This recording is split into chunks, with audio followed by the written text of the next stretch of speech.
One of the questions that we get asked from time to time is, how do you decide what features to add to the platform?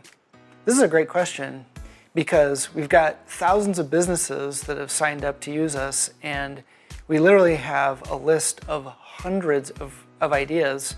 Most of them are pretty good, and we don't have enough time to do everything, so we have to kind of decide how to prioritize. So this is a little bit of sort of behind the scenes of how we do that.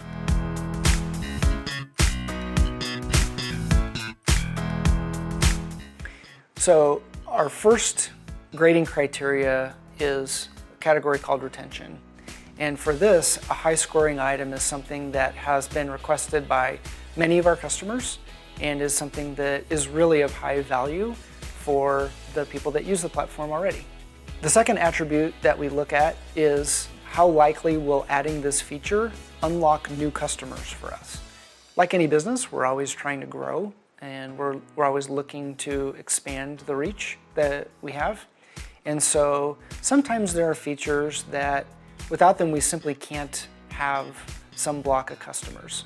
So I think a good example of this was originally we only supported Stripe as a payment provider, and at a certain point we decided to add support for Square. And in doing that, we basically unlocked the ability to add people who were using Square, and we're very comfortable with that, to our platform. The third criteria that we look at relates to average order value.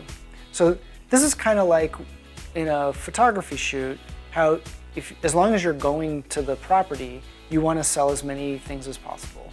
Well, the same thing's true in our system. Our goal is to sell marketing kits, and to do that, we want to make sure that we're adding a lot of value to the marketing kit, and it's something that people can really use. The next few attributes deal with the cost side of creating the feature. So item number 4 is time. How much time would it take for our development team to create the feature? That includes how much time does it take to write code, how much time does it take to test, what is the overall time impact of undertaking this particular feature. The fifth attribute is platform impact. A high score here is a feature request that is likely to either slow the system down or make it more complicated in a way that increases the likelihood of bugs. The sixth category is expense. This is how we measure if there's any kind of hard cost. So if we have to buy more server equipment, or if we incur a third-party service fee, for example. The last category, the seventh category, is X factor. This is where we put in points for anything that hasn't been captured in any other place. Any features that are particularly aligned with the direction that we're going, our strategic direction, would get a high score here.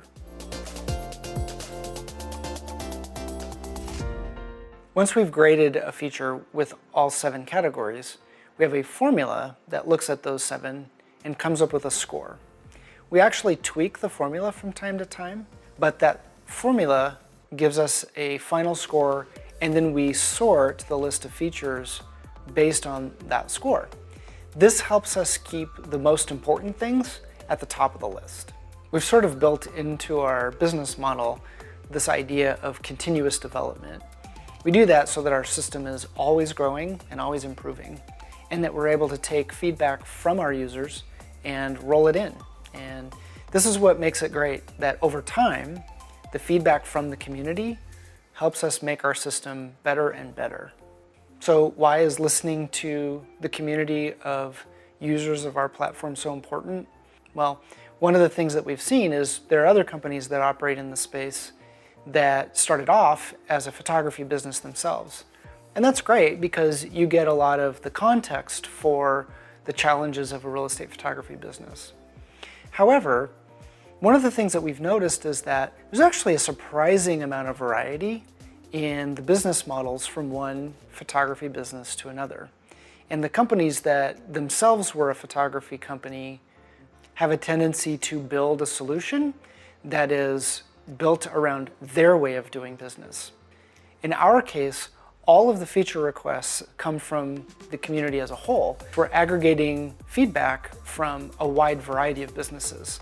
And as a result of that, I think we end up with a solution that is very flexible, but also very responsive to really a pretty wide range of needs that photography businesses can have.